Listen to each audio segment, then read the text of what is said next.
Before I start the story, I want to tell you to subscribe because only 2% are subscribers, and at 1,000 subscribers I will post a special video. In the vast expanse of space, amidst the swirling galaxies and distant stars, Earth stood resilient and watchful.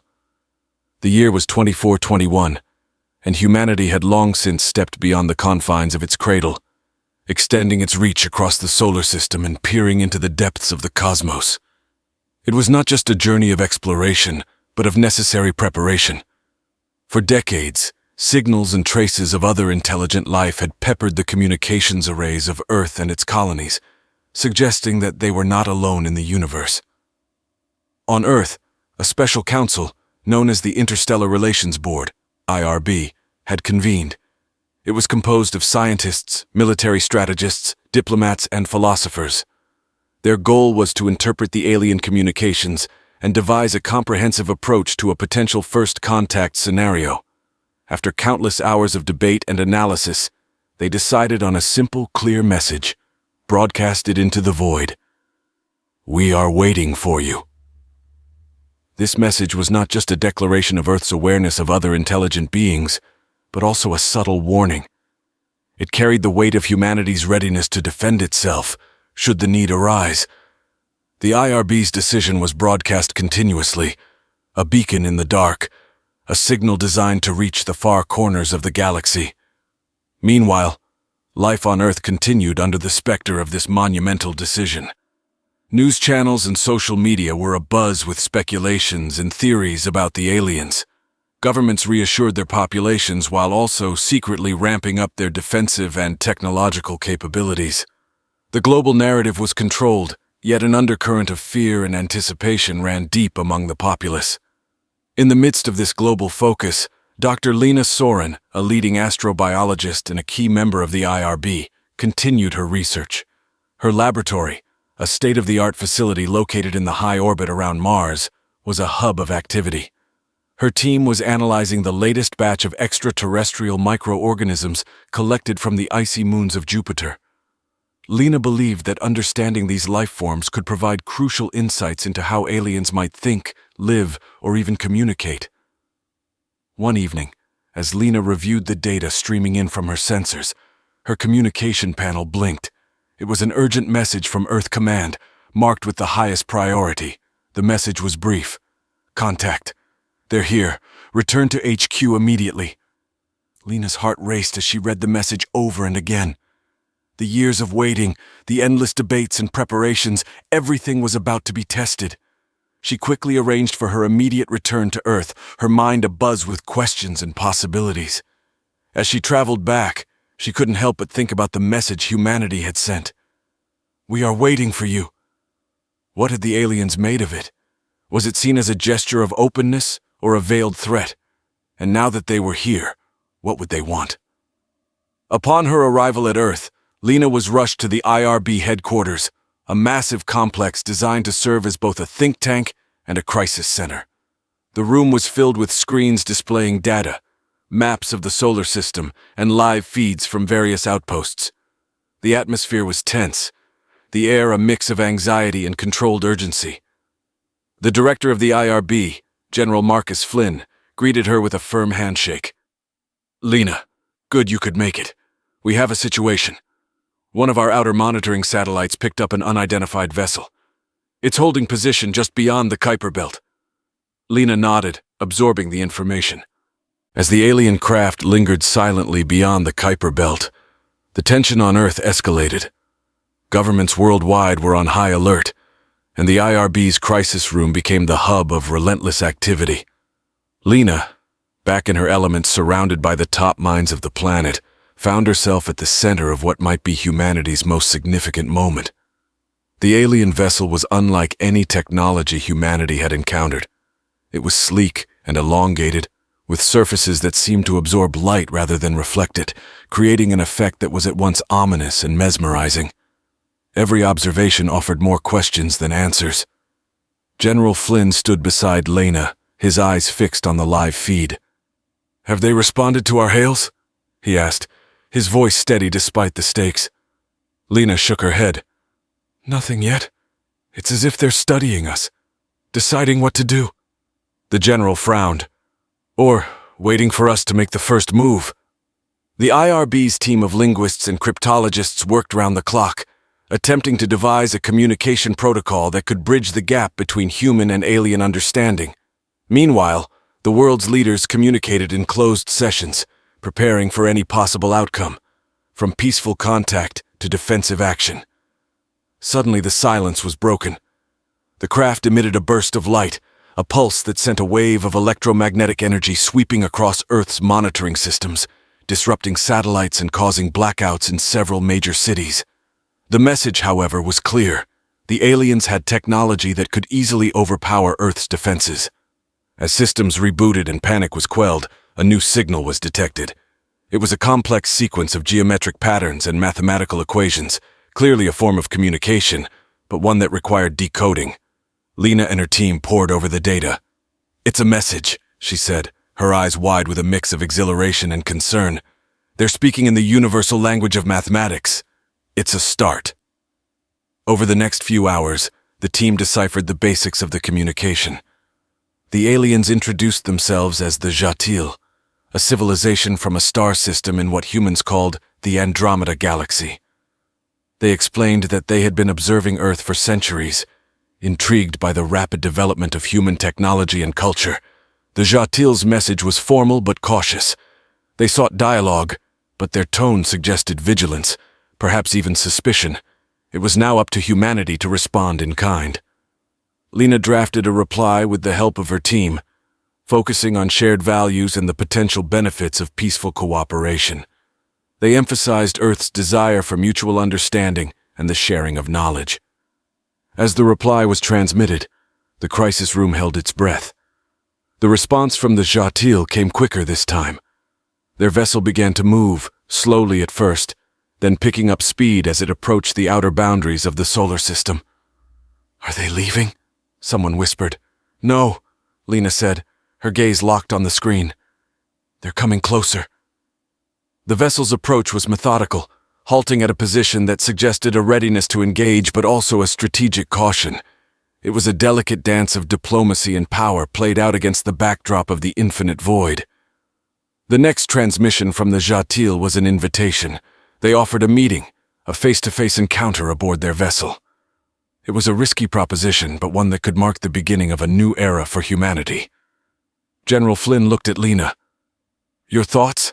The shuttle glided through the cold vacuum of space, carrying Lena and her team towards the Jatil vessel. The distance was closing, and with each passing moment, the alien craft grew from a distant speck to a towering monolith against the backdrop of stars. Its design was even more intimidating up close, with its surfaces shifting subtly, reflecting the starlight in mesmerizing patterns. Inside the shuttle, the mood was tense but controlled. Lena reviewed the protocol for the meeting, her mind racing through scenarios. Each member of the delegation had been briefed extensively, aware of the historic and precarious nature of their mission. As they approached, the alien vessel opened what appeared to be a docking bay, but it was unlike any human-made structure.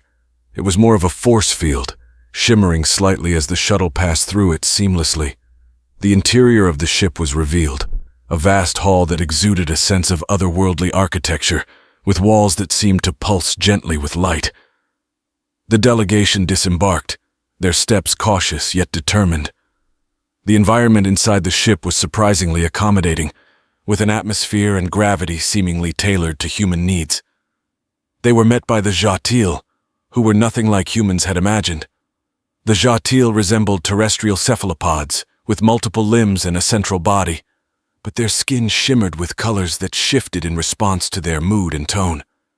They communicated through a combination of color changes and a telepathic device that translated their thoughts into human language. "Greetings, representatives of Earth," the Jatil envoy spoke, its voice echoing softly around the chamber. "We are honored to meet you." Lena stepped forward, her heart pounding in her chest. "Thank you for this opportunity. We come in peace, seeking knowledge and mutual understanding." The meeting progressed, with the Jatil sharing their history and their travels through the cosmos. They were explorers, much like humans, driven by a desire to understand the universe and their place within it. They spoke of their technologies, which were advanced beyond human comprehension, offering insights into energy manipulation and interstellar travel. The discussions were profound, touching on topics from science to philosophy. Lena found herself deeply engaged, her initial apprehension giving way to a growing sense of hope and excitement. The Jatil were not only advanced but wise, their long lifespan giving them a perspective on existence that was both fascinating and humbling. As the talks concluded, the Jatil proposed a partnership, one that would allow humans to access some of their technologies in exchange for Earth's cultural insights and biological data. It was an offer that promised to catapult human civilization forward, but it also required a level of trust that was daunting. Lena and her team requested time to consider the proposal, and the Jatil agreed, emphasizing their desire for a decision based on mutual respect and understanding. As Lena returned to the shuttle, her mind was filled with the day's revelations. The shuttle's journey back to Earth was quiet, each member of the delegation lost in their thoughts, considering the implications of what had been offered and the decisions that lay ahead. Back at IRB headquarters, the debriefing was intense. World leaders, military officials, and top scientists debated the Jatil's offer. The potential benefits were clear, but so were the risks. Could humanity trust? Months passed since the initial encounter with the Jatil, and Earth had entered a period of unprecedented change. Under the new partnership, technology from the Jatil was gradually introduced to humanity, overseen by Lena and her team of specialists at the newly established Interstellar Technology Integration Office, ITIO. In the laboratories and research facilities orbiting Earth and on Mars, scientists worked alongside Jatil advisors to unlock the secrets of their advanced propulsion systems, energy generation technologies, and environmental control methods. These innovations promised to revolutionize human civilization, from ending energy scarcity to enabling further exploration and colonization of the solar system. However, with great advances came significant challenges. Some factions within human societies expressed distrust towards the Jatil and their intentions. Protests erupted in several major cities, spearheaded by groups concerned about the rapid integration of alien technology and its potential to disrupt the socio-economic balance. Lena faced these challenges head-on. She became a frequent presence in media, explaining the benefits of the alliance and addressing the concerns of the public. Her calm and reasoned approach gradually helped to alleviate fears, bolstered by the tangible improvements in daily life brought about by the new technologies. Simultaneously, cultural exchanges began. Humanity learned about the Jatil's art, history, and philosophy. These exchanges were broadcasted, showing the Jatil not as invaders but as partners sharing a path towards greater understanding. Schools implemented new curricula to educate the youth about their new interstellar neighbors, fostering a generation that would grow up with a broader perspective of the universe. Amidst these developments, Lena continued her research into extraterrestrial biology. Working with Jatil scientists, she explored the ecosystems of their home world through virtual reality simulations. These studies not only provided insights into how life could adapt to different planetary conditions, but also opened discussions on biodiversity conservation efforts, both on Earth and in extraterrestrial environments. The partnership, however, was not without its complications. The ITO faced espionage attempts and sabotage from radical groups opposed to the alliance. Security measures were tightened, and Lena found herself under constant protection due to her prominent role in the integration efforts. One afternoon, while reviewing data from a joint engineering project, Lena received an encrypted message from her Jatil counterpart, Zor-El. It contained an invitation to a summit on the Jatil mothership, now orbiting Pluto. The summit aimed to finalize the next phase of cooperation, potentially including Earth in a broader interstellar alliance with other civilizations the Jatil had contacted. The news was significant, and Lena knew the implications were vast. A successful summit could mean not just technological exchange, but political alliances that could reshape the geopolitical landscape of the entire galaxy. As preparations for the summit commenced, Lena reflected on the rapid changes she had witnessed. The Earth was no longer isolated. It was becoming a node in a vast network of civilizations. The challenges were enormous, but the potential for peace and prosperity across star systems was a dream turning into reality. With a sense of duty and anticipation, Lena's shuttle approached the Jatil mothership, a colossal structure orbiting Pluto. Its design was a stark contrast to the rough, icy dwarf planet it circled, a testament to the Jatil's architectural prowess and their ability to create beauty and function in the harshest environments. As the shuttle docked, Lena prepared herself for the discussions ahead. The summit was a gathering of not only human and Jatil leaders, but also representatives from two other alien races, the Goraxians, known for their advanced biological sciences, and the Silath, experts in energy manipulation and quantum engineering. It was a formidable assembly of the galaxy's most advanced civilizations, and Earth was, for the first time, a part of it. Upon her arrival, Lena was greeted by Zoril, who had become not only a counterpart in their scientific endeavors, but a close confidant. "Welcome, Lena," Zoril communicated through the color shifts on its body, enhanced by the translation device. "This summit will be a cornerstone for our future cooperation." The conference room was a large, circular chamber with a transparent dome that provided a panoramic view of Pluto and its moons. The delegates were seated around a holographic display at the center, which projected data and translations of the discussions. The summit began with a review of the technologies shared with Earth, highlighting the successful integration and the benefits realized by human societies. Lena presented an overview of Earth's contributions to the Alliance, emphasizing cultural enrichment, biological diversity, and human adaptability. As the talks progressed, the Goraxians proposed an initiative to create a shared biological research facility that would study the flora and fauna of each world, offering insights into medicine and genetics. The Silath offered to provide advanced energy systems that could power the facility, ensuring sustainability. Lena suggested Earth as the site for this facility, citing its diverse ecosystems and recent advancements in environmental technology. Her proposal was met with interest and initial approval, marking a significant step for Earth's role in the Alliance. However, the discussions took a more serious tone when security concerns were raised. Recent attempts to sabotage the technological integration on Earth underscored the need for improved security protocols across all shared facilities. The delegates debated various strategies, from enhanced cybersecurity measures to joint security forces that could respond to threats anywhere in the Alliance. Zoril then shifted the focus to the broader implications of their cooperation. "We are at a crossroads," it communicated. "Our Alliance has the potential to reshape our understanding of the galaxy. We propose the establishment of an interstellar council, where all member civilizations can address shared concerns and plan the future together." The idea of an interstellar council was ambitious, aiming to provide a platform for peaceful negotiation and decision-making at a galactic level. Lena supported the proposal, seeing it as a chance for Earth to secure its place as a responsible and influential member of the interstellar community. As the summit concluded, the delegates agreed to move forward with the proposals. The atmosphere was one of cautious optimism, with each leader aware of the challenges ahead, but also the unprecedented opportunities. Lena felt a profound sense of accomplishment as she left the conference room. The decisions made would guide the future of interstellar relations and possibly the fate of many worlds, including Earth. As she returned to her quarters, her thoughts were with her home planet, now stepping boldly into a larger, more complex universe.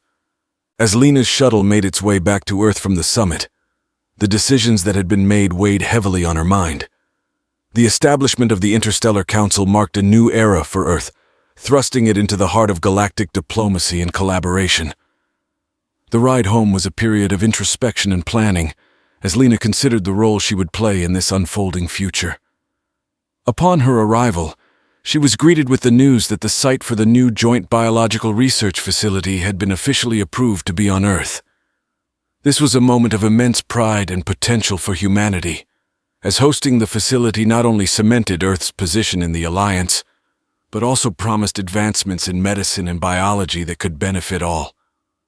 Preparations began immediately.